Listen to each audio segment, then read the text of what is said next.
Si eres una persona que quiere mejorar con el estudio y la reflexión, si eres una persona que tiene la humildad de la sabiduría y el espíritu crítico para ser libre, este canal es para ti.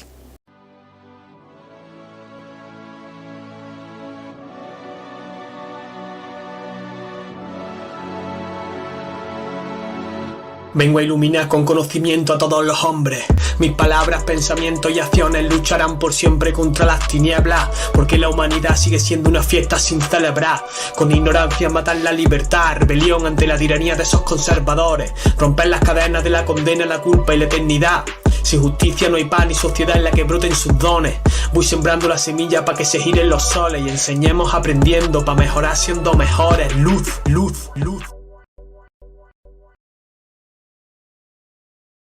Quiero hacer una reflexión sobre un tema que llevo estudiando la última semana, y es el David de Miguel Ángel. El David de Miguel Ángel de alguna manera representa esa libertad, ese cambio de mentalidad hacia el cuerpo, ese estudio por el cuerpo. ¿Y por qué? Vamos con el contexto. El David de Miguel Ángel es una escultura hecha en mármol, el bloque de mármol del que saca de Carrara. Ese bloque se le denominaba el gigante. Fue tocado por otros artistas antes, pero al final llega a las manos de Miguel Ángel. Miguel Ángel recibe el encargo de la ópera del Duomo para que esculpa la escena del personaje bíblico del Antiguo Testamento, porque la idea era ponerlo junto con otras escenas religiosas del Antiguo Testamento en los contrafuertes del ábside de Santa María de la Fiore, cosa que al final no pasó así. También al principio le dieron el contrato y le iban a pagar una serie de ducados, y al final le pagaron creo que el triple o el cuatriple cuando vieron el resultado. Impresionante.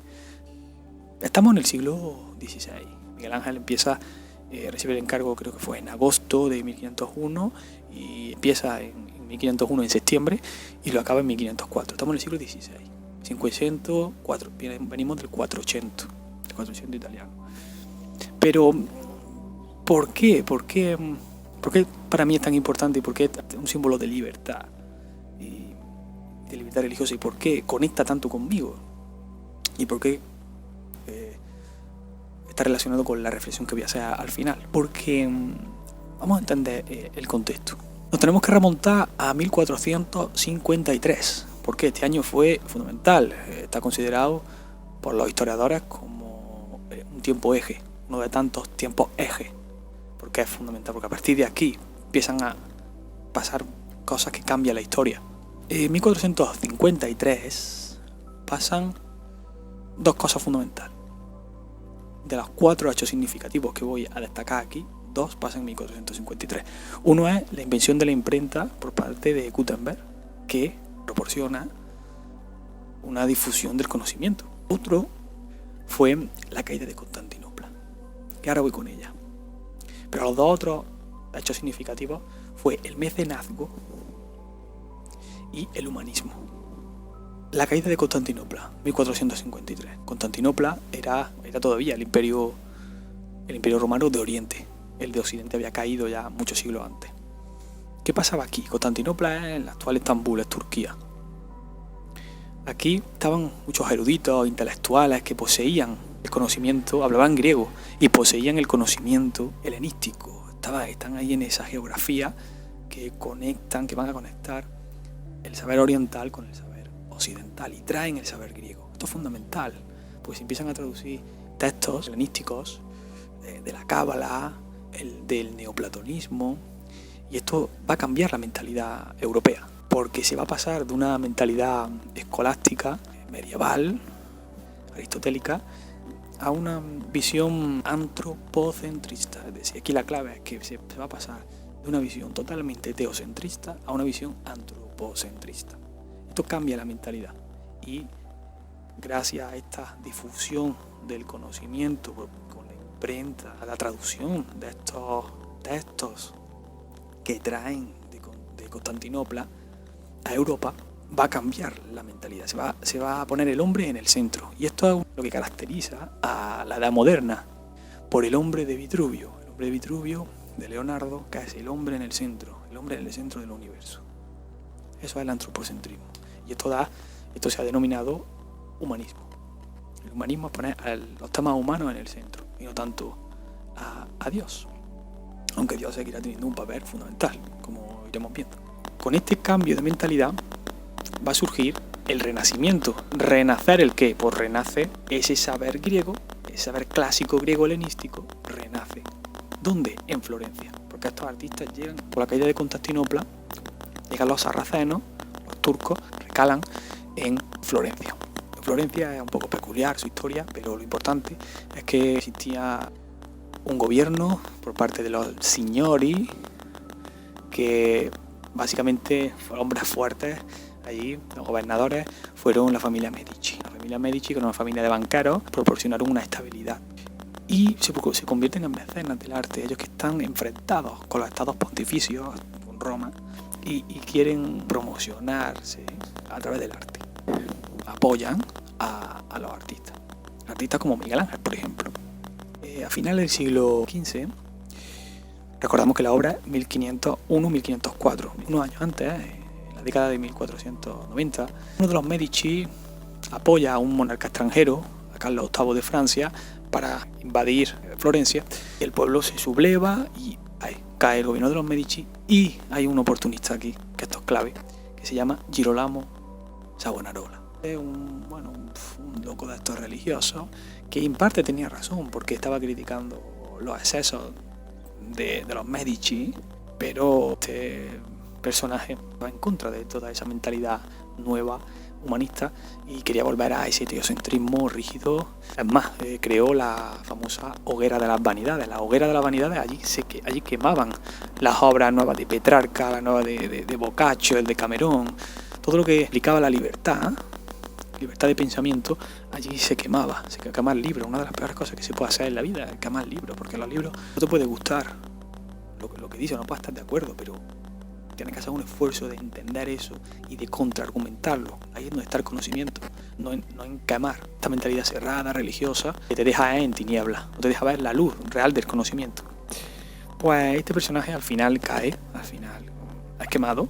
En este contexto, la Ópera del Duomo, una institución eclesiástica, le encarga a Miguel Ángel la escultura del David.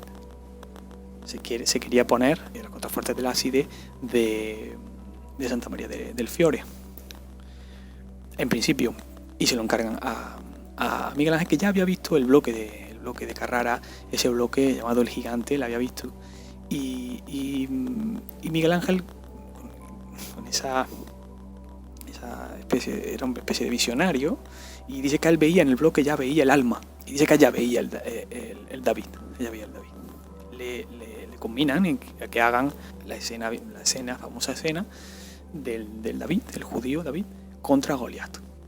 Es un hombre perfecto, las proporciones, etc. Es impresionante. Voy a ir con ello.